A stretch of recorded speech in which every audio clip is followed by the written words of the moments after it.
Okay, welcome back to Remote Learning 8, Part 2. And we're going to call it Part 2, even though it was officially supposed to be Part 1. I felt like something a little fishy was going on with the graph, so I went to pause my video and stopped it, and I can't really rewind that. So uh, nothing's wrong with the logic of what I was talking about.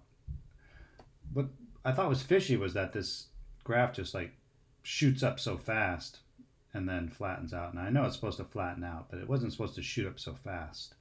And uh, that would be a really quick growing sunflower seed because this value was, after 1 week, it was already up to 256. And we sort of know from this problem that it took 6 weeks to get up to 200. So it just shot up too fast, like Miracle Grow.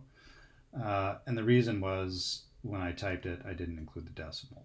So if I could just come back here and enter the decimal and then go back to my plot, and I'll go out to 10 weeks again, I think we'll see a model that's a little more reasonable.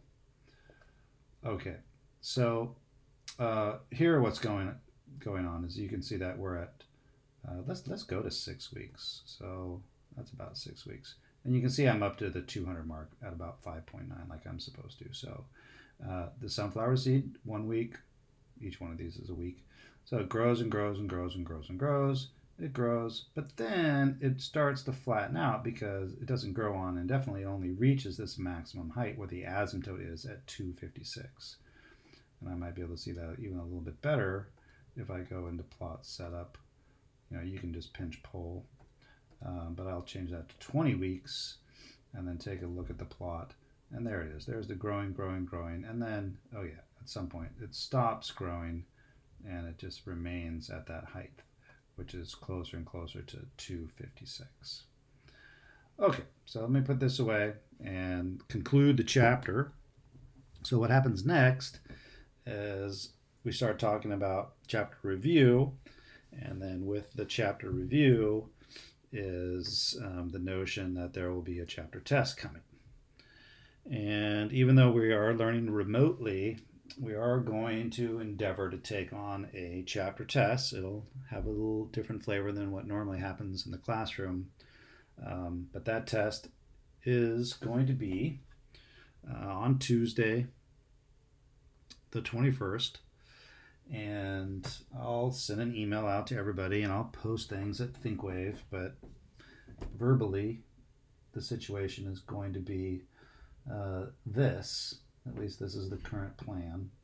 So the current plan is that on Tuesday you will turn in the essentially like the take-home component of the test, the open book, open note, open calculator part of the test.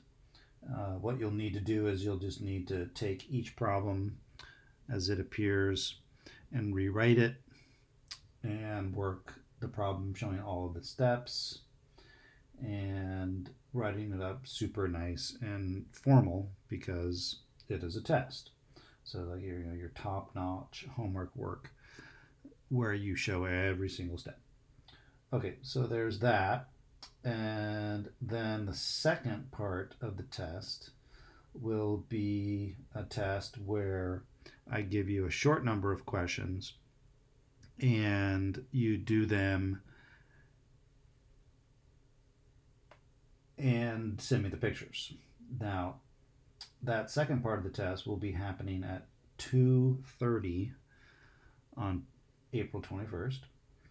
And you will be asked to go into a Google Meet, turn on your camera, and I'll then email you the questions. And then I somehow, like supervise from afar that you're working on the problems. And that's how we're going to just go for it. So know that that's coming up. And there'll be an email sort of laying all of that out as well as a ThinkWave post.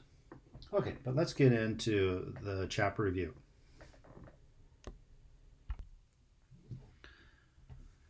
All right, so thus begins the Chapter 6 review. Chapter on exponentials, I should say, and logarithmic functions. Right, so this one is about exponential growth and decay. So a couple of reminders. Exponential growth looks like this. Decay looks like this. I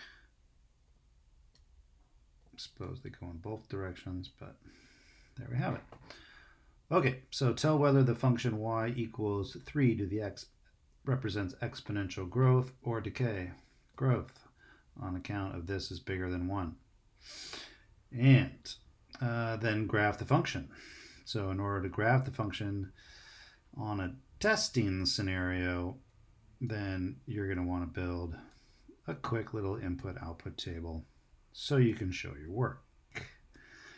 So let's see. When I put in 0, that's easy. I get out 1. When I put in 1, I get out 3. When I put in 2, that's 3 squared, which is 9. Let's throw a few negatives on there. When I put in negative 1, that's 3 to the negative 1, which is a third. And when you put in negative 2, that's a ninth. Okay, so then I can make a graph.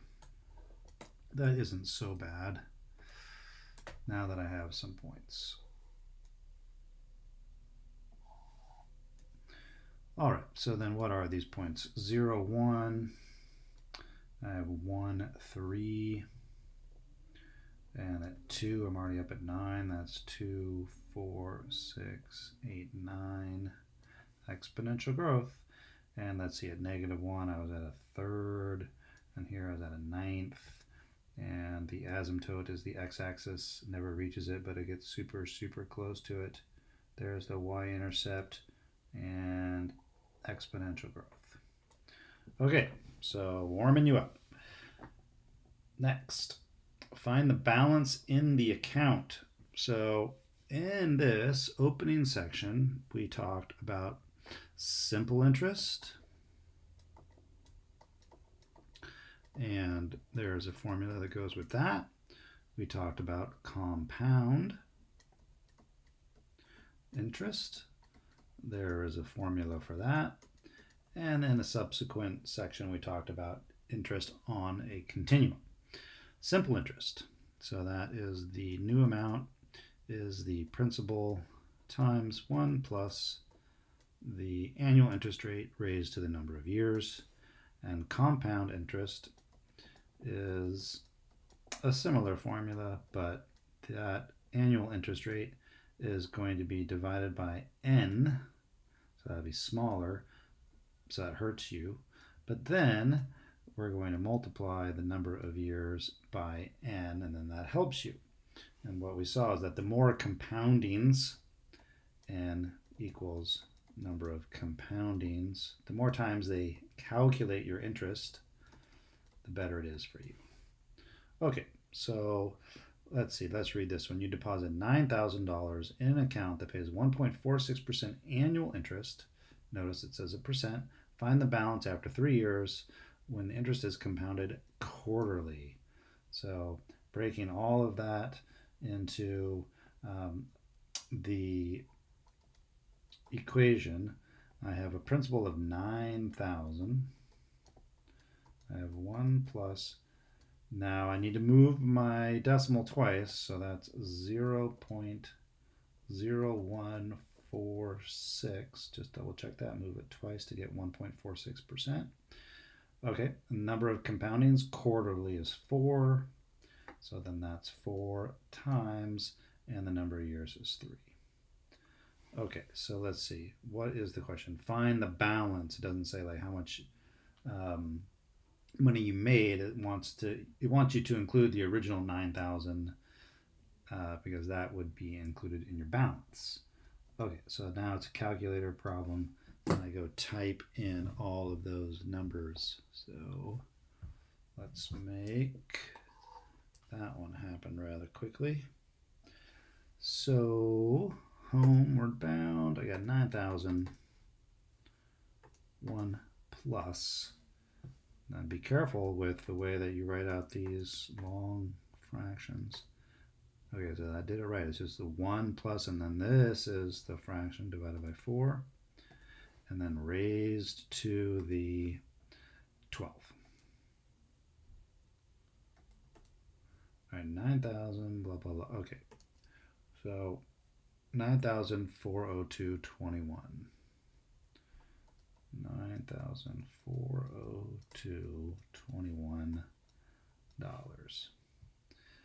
Okay, nice. So those of you who are looking for extra credit, here comes an opportunity. This is so easy. As long as you're here and you're listening, you're going to get some extra credit. So email me the following sentence. And if you're one of the first 3 people who do that, then I'll give you some extra credit. A smallish amount, but extra credit nonetheless. You ready for the sentence that you need to email me? The sky is blue.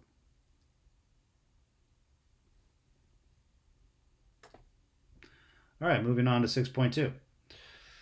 The natural base E. Well, we developed it. I'm not going to redevelop it, but then once we had it, we played around with it and treated it like a variable when we do like rules of exponents work. But you do need to remember first and foremost that E is a number, 2.71828, and a bunch of other ones that go on forever and ever.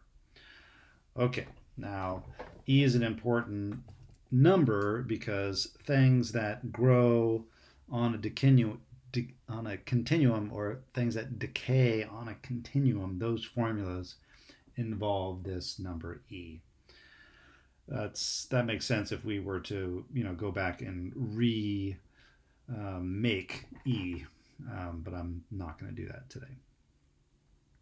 Okay, so a couple of examples that are already laid out up here.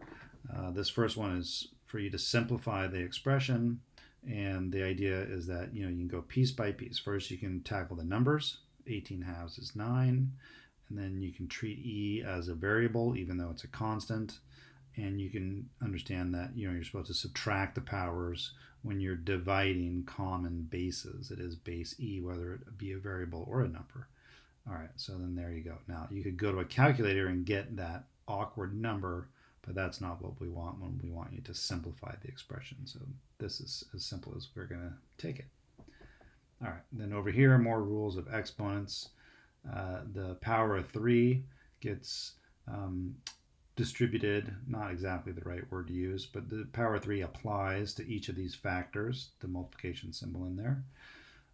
Recall it doesn't work with adding or subtracting when you have terms, more than one term. All right, but the 2 gets cubed and the e to the 3x gets cubed. 2 cubed, of course, is 8. And now you have e to a power raised to another power, so those get multiplied together for 9x. Okay, so that's that one. And then here is the continuously compounded interest scenario, and that is PERT. Okay, or that the new amount is equal to the principal times e to the RT. So we just get to drop in our numbers. What do we have here? You deposit $4,250 in to the investment, and the investment grows at 5%, and it grows there for 10 years, and it's being compounded infinitely many times a second. It's being compounded at all moments. Okay, and the E takes care of all that. So this turns out to be just like a really nice formula that, again, we made. We talked about why it does what it does, but that's not the point of the review. Okay, so then let's grab that value and move on. So 4250 times E to the, well, why not just call it 0.5? Okay, so our 4,250 turned into $7,007.07. $7,007.07.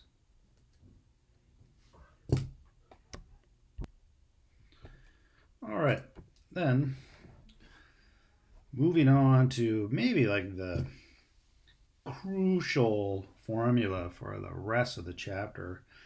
This is our old red, blue, green scenario where we're moving from logarithmic format to exponential format and back again.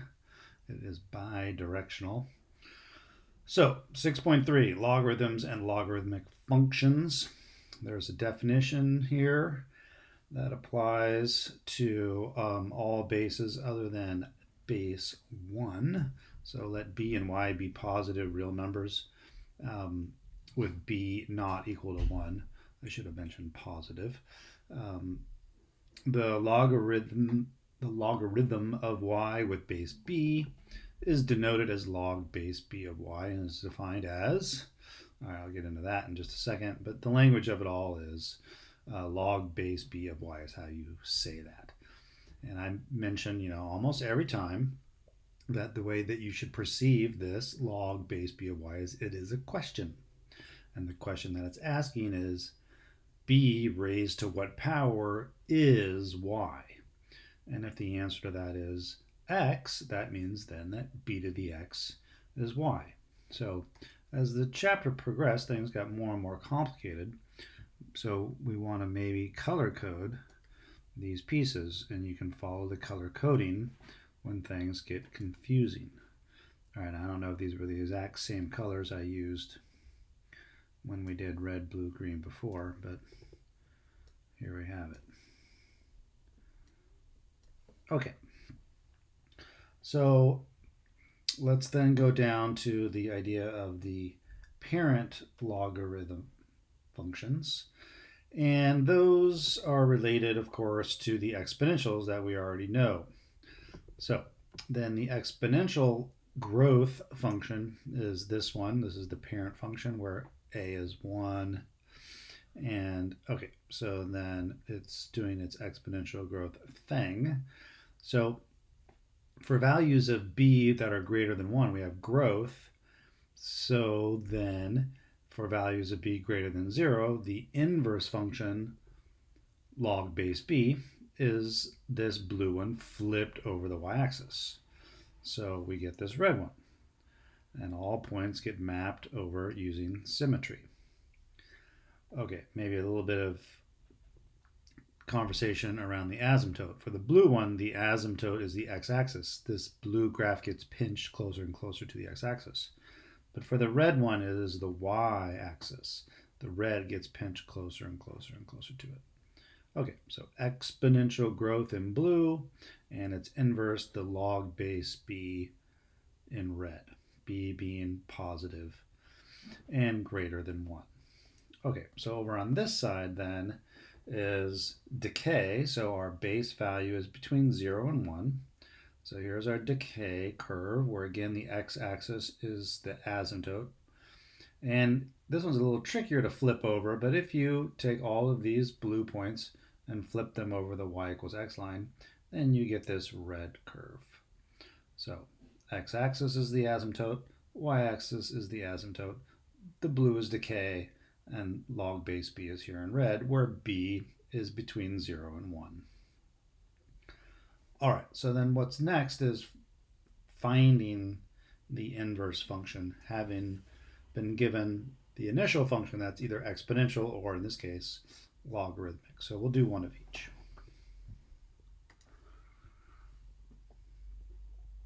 Finding the inverse is essentially a repetitive pattern where it's very convenient to rewrite the function in terms of the older notation where the output is y instead of the output being f at x. And then we do the xy switch and solve for the new y.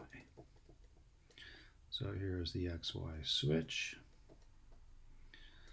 and it's now time to solve for the new y value, which is a little tricky because it's up there in the exponent spot. Okay, so we can use the information that happens later on in the chapter to save us here, having thought about it as the XY switch. And then I'll go back and think about it in kind of the way they would prefer you to think about it at this point in developing the ideas. But it really doesn't matter. And I think that having seen the rest of the chapter, what we would do now is we would realize we need to get y out of the power position, so we need to introduce the logarithm. All right, so I'll introduce log base 6 as just for convenience sake. I'll use base 6. I could use base 10 or base e. All right, so then we have over on this side log base 6 of x, and on this side log base 6 and 6 to the y. Those two properties undo each other and you just get y. All right, so then we have found the inverse, and using our old inverse notation, I replace the y by f inverse of x. Okay, so going back and doing it the way like they would prefer you to think about it at this point, it's really just a thought exercise where you need to think about, all right, if we have an exponential function with base 6, then the inverse of that is the log base 6. All right, and that's a conceptual idea rather than an algebraic argument. When we're doing these on the chapter test, I would want you to do the algebraic argument. That shows me a deeper understanding. All right, so let's come over to this one and do the same thing. It's already in y equals notation. So I'll do the xy switch. And the new objective is going to be to solve for the y. All right, so then we need to get rid of the natural log. And we can use each side of that equation as the powers when we have the base e, because these will cancel each other out. And we just get y plus 3, and over here e to the x. Okay, so finally minus 3 from each side. And I've got, well, I don't write it as f inverse because it never started out as a function, so we'll just leave it like that. That is the inverse of this natural log of x plus 3. Okay, now as for graphing a logarithmic function, what we're going to do is not graph the, I'm going to do it in green, not graph it, but rather graph its inverse, which I'm going to call g. You don't have to call it g. I'm just going to do it that way. Okay, so sort of this problem in reverse, log base 3 of x's inverse is 3 to the x. And the idea is that we can graph this one quite easily. In fact, we already did it. Okay, so then I'm going to come over here to where there's the graph of 3 to the x and see if I just can't capture all this and bring it over to the other page.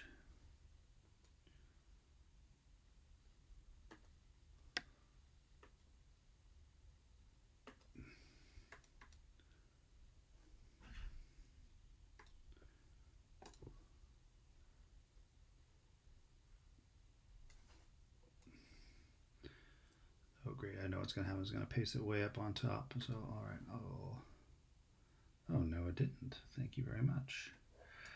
Okay, so then here is the 3 to the x equation, but now we're going to use symmetry and flip it over this line the best we can.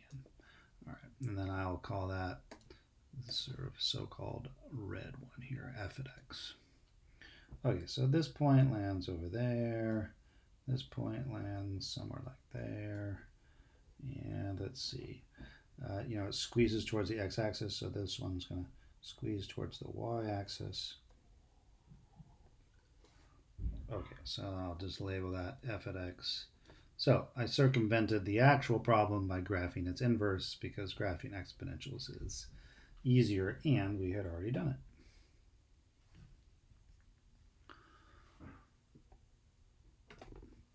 6.4. So this is a very familiar section. This is the transformations. We've done these with every other function type we've been playing around with all year.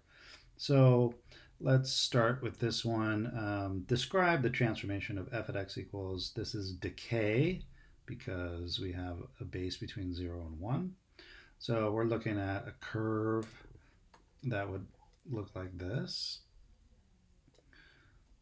That would be 1 because its a value is 1. All right, let's see. So describe the transformation of f at x equals 1/3 x represented by g of x. Okay, so what is happening to f to wind up on g? And then we'll graph each function. All right, well, I already graphed f. So let's look at g. Okay, so let's see. G is f of x moved. And because we're messing with the x here, it's going to be moved to the right 1 and up 3. So this function is going to be moved right 1 and up 3. So maybe if I put some scale on this, 1, 2, 3, 1, 2, 3, 4, I can do a quick little sketch. I'll think about this point as the one that's being moved to the right 1 and up 3. So it's there. And then I'm just going to try to mimic that curve higher up and a little bit to the right. All right, so the normal transformation, those were moving left and right. All right, so now it gets a little trickier in the sense that we're going to go after the rule of function g, and several things are going to happen. So let's break this one down. So let the graph of g be a reflection in the y-axis. Stop. Okay, so let's just stop right there and do this intermediate function h. So h at x is going to be the original function f, and f reflected in the y-axis. So it's either a negative sign out here or a negative sign in here, and you have to remember which one is which. Okay, so if you forget, you think about this is your axis that you're reflecting on. And if you take any point over here, it should land up over there, land over there. So right there at the same heights, you can think about this as input x and output something. And over here, do the symmetry, this value is negative x, but it has the same output. Okay, so this is y-axis symmetry, where you change the input, but you get the same output. And that's what that says. Okay, so now let's go find h. And that's not so bad. We know what f does. It takes the log of our input, and our input just happens to be negative. Okay, so then that's this first part. Let the graph of g, well, we're temporarily calling g h, be a reflection in the y-axis. Done. Followed by, okay, so now let's roll into g, and g is going to be this intermediate function messed with. And let's see what happens with this. Followed by a translation 4 units to the left. 4 units to the left, that means I mess with the x by adding 4. Oh, that's it. Okay, so then g of x is I go to machine h, which is right here in blue, and I drop in for the x plus 4. Watch out for that distribution that needs to happen there with the negative sign. Okay, so final answer here, negative x minus 4. Okay, all these ideas we've seen in this chapter, in this particular series of ideas, we've seen in every chapter. So I am feeling like I'm going quick, but that should be okay.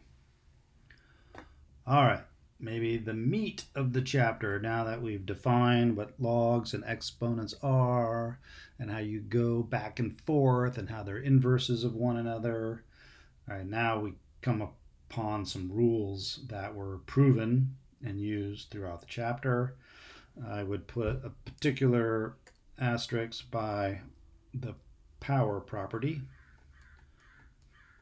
otherwise known as the rule of very much importance. Okay, it's essentially the big one where if you're looking for n, you can turn that power of n into a multiplier of n when it's attached to a log. All right, so that turns out to be just a great tool, and we've seen that used many times. Okay, following the directions here, expand the natural log of, and then there's this quotient. So first thing I'm going to do is recognize there's a quotient. So I'm going to use this quotient property and turn this into a couple of natural logs where we're using subtracting. So it's the natural log of the numerator minus the natural log of the denominator. That's exactly what this quotient rule says. Okay, but then this one is a product. So I'm going to turn that into a couple of natural logs. It would be the natural log of 12 plus the natural log of x to the fifth. We still have the natural log of y tacked on there. And finally, I'll get to the answer here. It's the natural log of 12 plus, using the rule of very much importance, the 5 comes out as a multiplier. And there you have the answer. These could be arranged in any order you wish. Taking that idea and going the other direction, that is to say, we're not going to be expanding, but rather condensing, then let's take this scenario and merge it. So let's see, this doesn't have a power out in front, so I'm going to leave that alone. This 3 is going to go up and become the power, so that's now 3 cubed. And this doesn't have a multiplier in front, so I'm just rewriting that one. Okay, so that's the natural log of, putting these two together, that's going to be 4 times 3 cubed, and minus the natural log of 12. And then putting these together using the quotient rule, that will be the natural log of, and then I have 4 times 3 cubed over 12. And it's grab a calculator time or be a tricky math teacher. So here's the tricky math teacher version. That's 3 times 3 times 3 over 12. And those rather conveniently are equal to 12. So then the answer is the natural log of 9.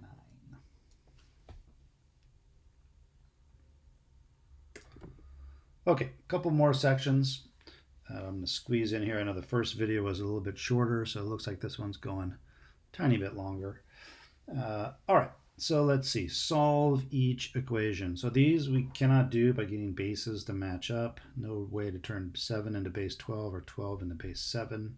So it's time to introduce the log. You can use any base you wish. I'm going to use log base 10, so-called common logarithm. All right, and then to show that step, just use a little bit of color coding here. It's now time for the rule of very much importance.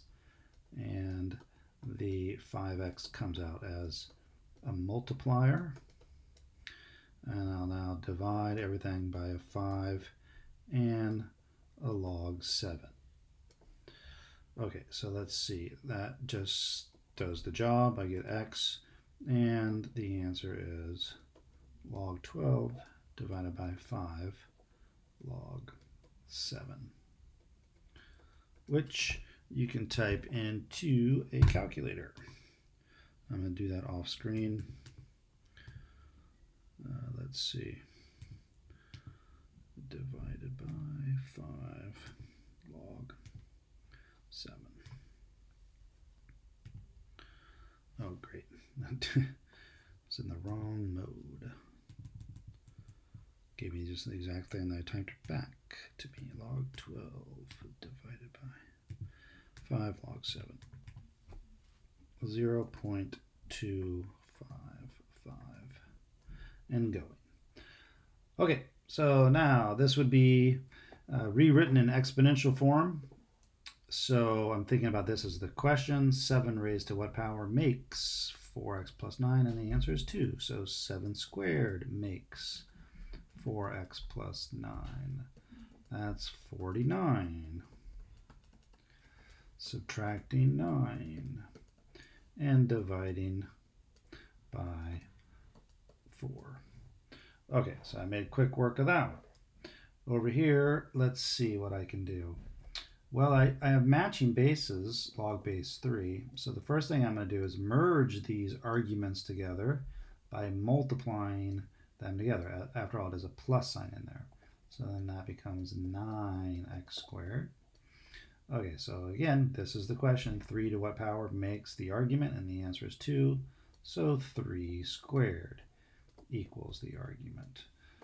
That means that x squared is 1 and x equals plus or minus 1.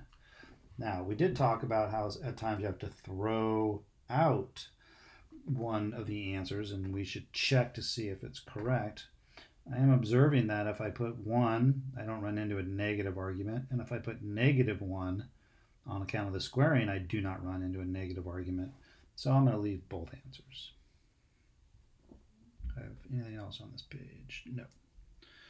Okay, and then the final section, modeling with exponential and logarithmic functions. And I just have the one example. This is the most recent material we've done. We even did logarithmic models in part 1 today.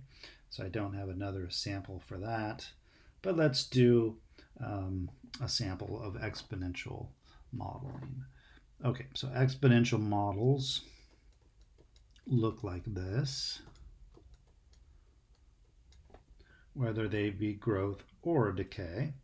Let's see, this looks like it's growth, right? Because 1 turned into 3, and then a few to the right, 4, and then that turned into something bigger than 3. So it's on its way up.